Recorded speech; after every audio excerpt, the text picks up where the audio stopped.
Go ahead. Hi, I'm Ross, a very grateful recovering compulsive overeater, and I'm happy to be here tonight. And I'll tell you a little about myself.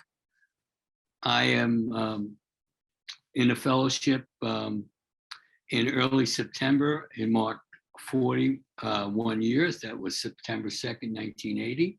And through the grace of God, I, on the next day, September 3rd, I accepted the gift of abstinence, and I've been abstaining for over 41 years.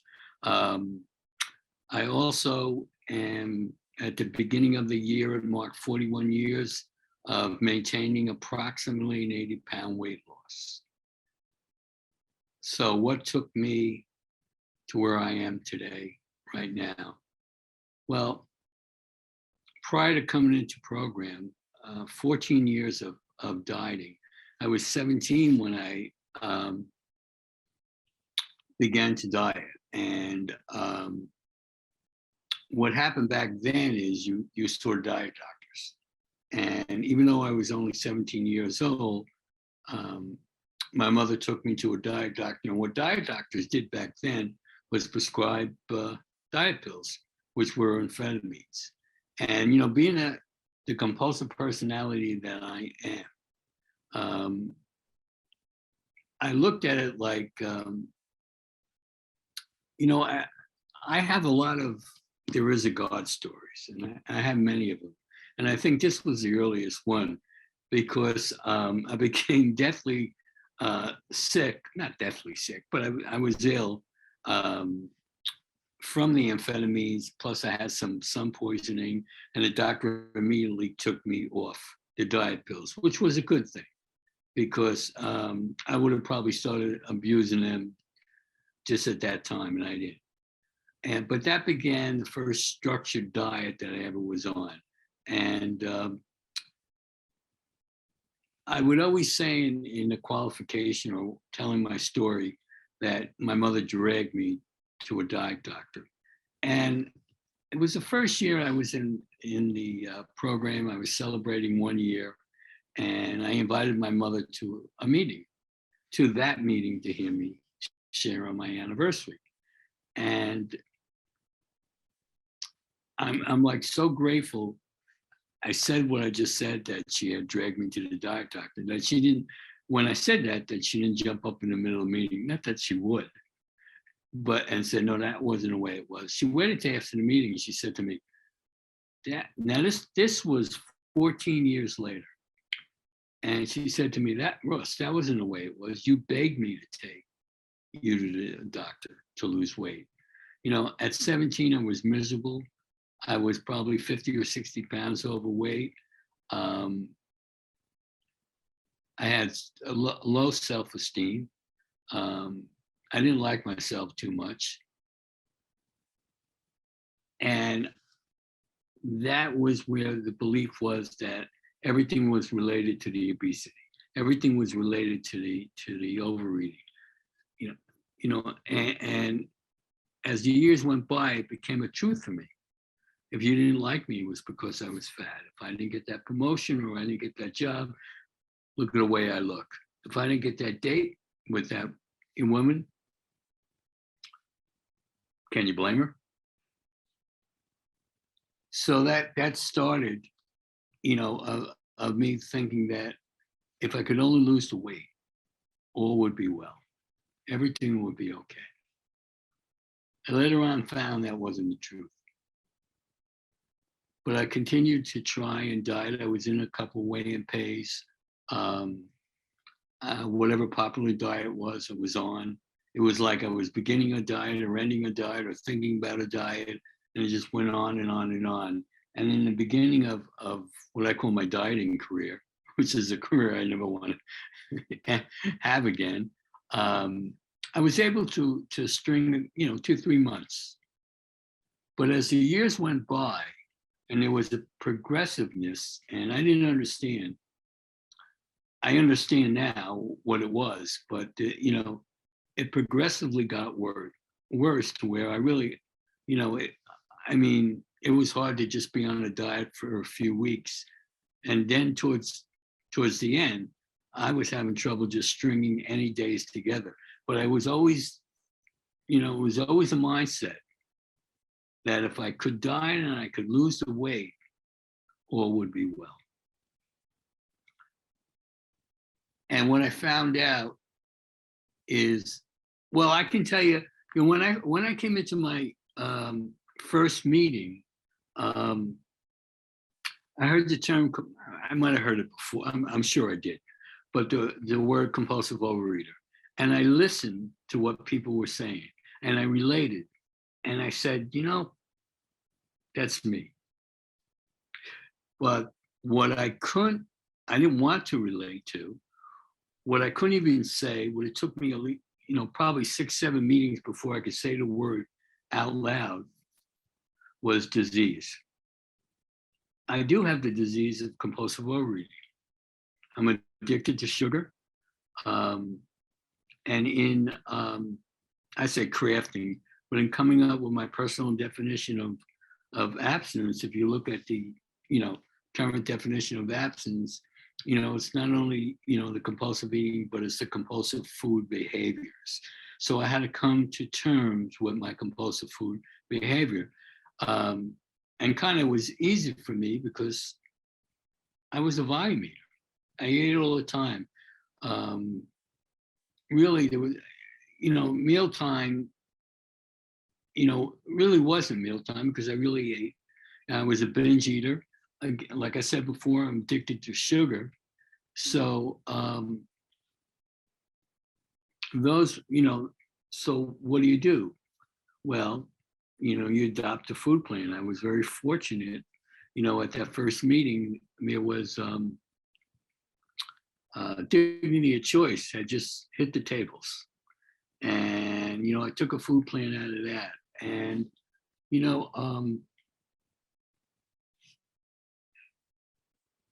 what happened was, and I miss him and I wish they came back. But these were large meetings, and the meeting I went to was a 2-hour meeting, and it averaged 50 to 60 people a week. We had breaks, and this is where you would buy your literature and talk to people, and if you needed a sponsor, get a sponsor. And so I was convinced at my first meeting. And again, I didn't come to terms with the disease part. I came to the terms that I can't go on anymore, and I was on the verge of just giving up, of surrendering, and not surrendering to a higher power, but surrendering to the eating, to the food. I was within 15 pounds of my highest weight, which was about 95 pounds when I am now. And I felt once I passed that, there was no return. So I was getting to that point. So I knew there was a problem with food, and I alluded to progressiveness. And over the years, especially the last 2 years, I was divorced at a very young age with 2 young children.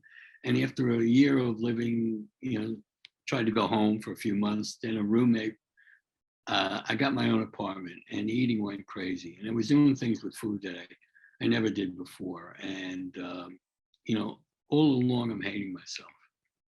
So when I came into the fellowship, and actually somebody in work came up to me and they said, Ross, I see the way you eat. And I chuckle in the sense that I tried to hide it so well, how I ate. And it was a big place. I worked in a refrigerated warehouse. And, they had a couple of different places, cafeterias and vending machines. And somebody actually was watching the way I ate. Prior to that, I thought it was foolproof. I would eat in the stalls of the bathroom. I mean, who would see me there? But this person saw the way I ate. They said there's something called OA. I kind of poo-pooed it. I was polite, but it planted a seed. And a month later, I walked into my first meeting. So I was at my first meeting, and I went up to a man, and I got all the courage I could muster, and I said, would you be my sponsor? And he said no. And and I was like to myself, I don't know, even though it was just the first half of the meeting, I heard a lot of, love and this is rejection. I get rejection on the outside. I get rejection in an OA meeting. But what I realized is that this person, and the reason why I don't always, tell that little part of my story about the person who said no. Um, and he said no because he wasn't available, I'm sure. So I went, so I said, well, you know what? Let me go to a pretty woman. I went to a pretty woman. She became my first sponsor. The reason why I bring up John, who said no, is I just found out last week that from his wife that John passed away. And he passed away during the winter and they couldn't get a hold of me. And they were both John and Kathy were very special to me. They were at my first meeting. And I think of him all, not all the time. But I've thought, and we weren't, I was more, I was closer to his wife as far as OA than him. He was in the other 12-step program, but he certainly was in OA as well. And I just bring that up because in this fellowship we meet long-lasting friends. I have a sponsor I've been sponsoring 40 years, and there's no way he can't be my dear friend. He is. This fellowship gives you so many different things.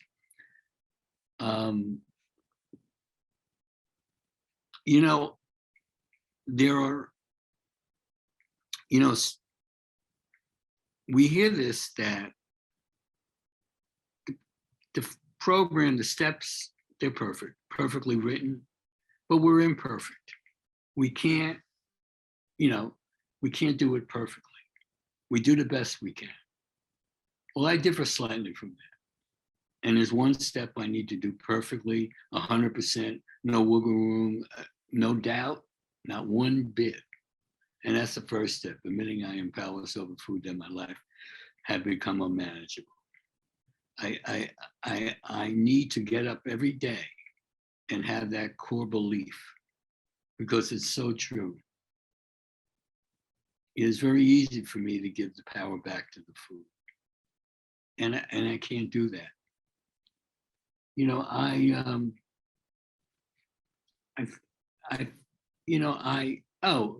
I had said that I found out, in all those years of dieting, probably the best I ever did was maybe get 25 pounds from here, and from the way I am now, from my healthy body weight now. And I think that lasted a weekend. And I came to terms as I began to look within, and that begins, certainly in the 4th step and continues in the 10th step, to looking within and seeing my responsibility.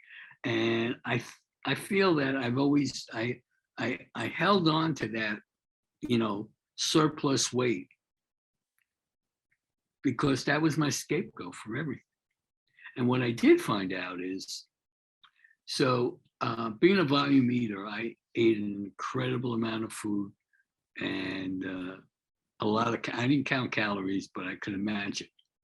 And I was able to lose my weight very quickly, like in 4 months, and get to this body weight.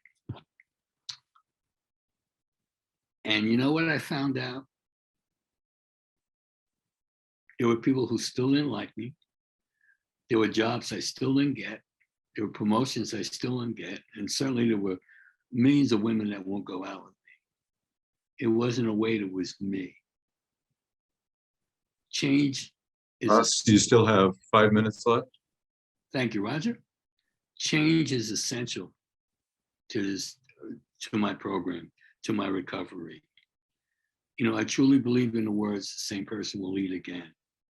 I need to change, who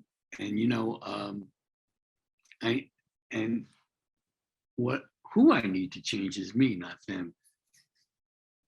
And it's funny. I always say, I've been coming into the rooms for 41 years, and I'm amazed at what I hear for the first time at a meeting, or what I was ready to hear for the first time at a meeting, because I'm not always ready to hear what is said.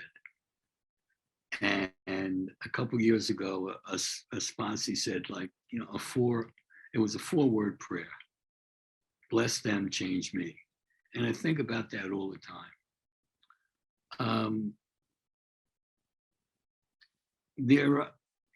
I treat the recovery I am in now, as my last one. I really don't know that. You know, only God does. Am I one compulsive by the way? Yeah, I don't, you know, I don't shiver in fear at that. I just accept that. I'm a compulsive overeater. I have the disease. I thank God. I thank you, God, that I'm in remission, you know, one day at a time. And like I say, I really don't know if this is my last recovery. I treat it as such. I take my disease very seriously. But, you know, I could eat tonight and realize what I did, and you know, turn my life, my will over to the care of God as I understand him, and get back in recovery. Or maybe it'll take a week, or maybe a month, or maybe a year, or maybe I'll never get what I have today. I don't want to give what I have today. There are a lot of profound things that I hear in program. And I was a couple years in program, and I remember this. I remember where it was. It was a meeting in New Brunswick, New Jersey. It was like audience type. It wasn't a round circle type of the chairs where you see each other. It was, you know, like an audience sitting, and there was someone in the back, and they said something that has stayed with me over all these years. And that person said, I intend to be absent one day at a time for the rest of my life. And I truly do feel that way.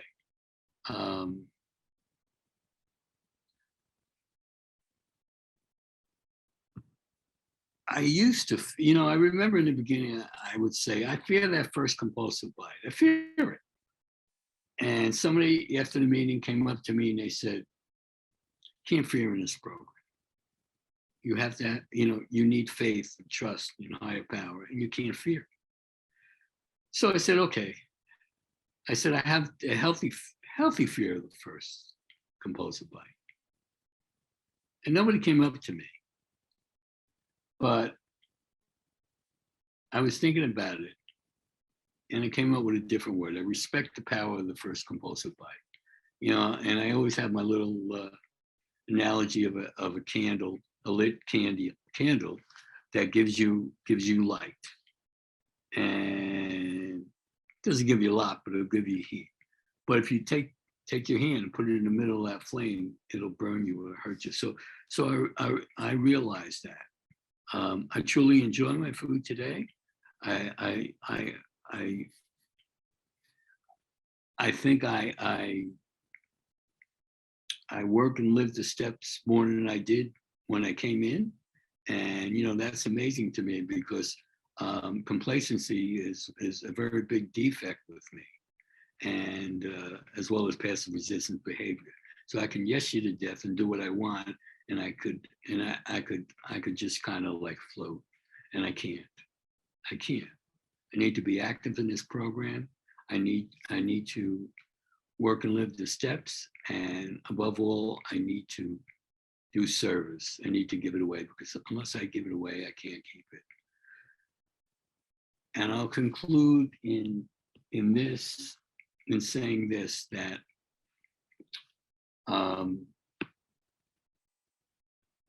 when I looked around, I'll call it a room. When I looked around this room, everybody I could see, there was nobody eating. And the simplest definition of abstinence is not eating compulsively, but not eating. As far as I'm concerned, everyone in this room is abstinence. With all my heart, I hope you take that gift of abstinence and keep it one day at a time for the rest of your life. Thank you. Thank you so much, Ross. Before you mute yourself, couple of questions. Sure. We've got your phone number up here, so I won't ask you for your phone number. Are you currently open to sponsoring new people? I would love to, but I'm pretty full up right now. But I certainly will be happy to talk to anybody. Okay, super. And last but not least, would you care to give us a topic to share on tonight? Yeah. Well, you know what? My go-to topic is when I'm asked that is, why am I here tonight? With everything I could do, why am I at this meeting tonight? Good. That's a super topic. I might borrow that next time somebody asks me for a topic. Thanks a lot, Ross.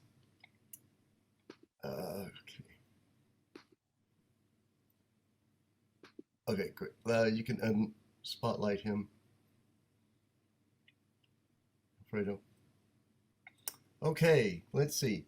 I'll put in the chat room the link to the YouTube channel. We've just gotten ownership of it, and I'm working on putting up some of the new ones. We've got about 2 years worth of